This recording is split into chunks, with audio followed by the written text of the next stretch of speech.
અબડાસા તાલુકાના ગરડા પંથક અંતર્ગત વાયોર તથા વાગોઠ ગામે 77મા પ્રજાસત્તાક પર્વની ઉજવણી ઉત્સાહ અને ગૌરવ સાથે કરવામાં આવી હતી। આ કાર્યક્રમનો ખાસ અહેવાલ જાડેજા કિશોરસિંહ જીવણજી દ્વારા અપાયો હતો। દર વર્ષની જેમ આ વર્ષે પણ વાયોર પ્રાથમિક શાળા, માધ્યમિક શાળા તથા ઉચ્ચતર માધ્યમિક શાળા દ્વારા સંયુક્ત રીતે વાયોર નવી પ્રાથમિક શાળાના મેદાનમાં પ્રજાસત્તાક દિનની ભવ્ય ઉજવણી યોજાઈ હતી।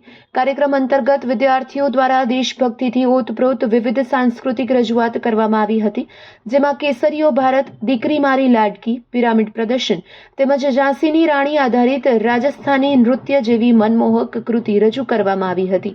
આ અવસરે વાયોર જૂથ સરપંચ જાડેજા પ્રભાતસિંહ સતુભા, ઉપસરપંચ કુંભાર ઇસ્માઇલ ખમીશા, સામાજિક કાર્યકર સભ્ય બળિયા ડાયાલાલ કાંજી, ઇસ્માઇલ શાહ, પીરજાદા, જીગર ઠક્કર, સુખદેવસિંહ જાડેજા, આમદ ઓડેજા, હાફિઝ ખત્રી સહિત વાયોરના સમસ્ત ગ્રામજનો, વિવિધ સમાજના આગેવાનો, મધ્યાહન ભોજન સંચાલકો તથા શાળાના સ્ટાફની ઉપસ્થિતિ નોંધપાત્ર રહી હતી। તેમજ વાગોઠ ગામે ઉકેર સરપંચ શ્રી કેર અલી હસન, ગ્રામજનો, વાગોઠ પ્રાથમિક શાળાના સ્ટાફ તથા સંચાલકો પણ કાર્યક્રમમાં ઉપસ્થિત રહ્યા હતા। વાયોર અને વાગોઠ બંને ગામના નાગરિકોની મોટી સંખ્યામાં હાજરીથી સમગ્ર વાતાવરણ દેશભક્તિના રંગે રંગાઈ ગયું હતું। Report by Adam Notiyar, Kutch care bureau chief Lakhpat.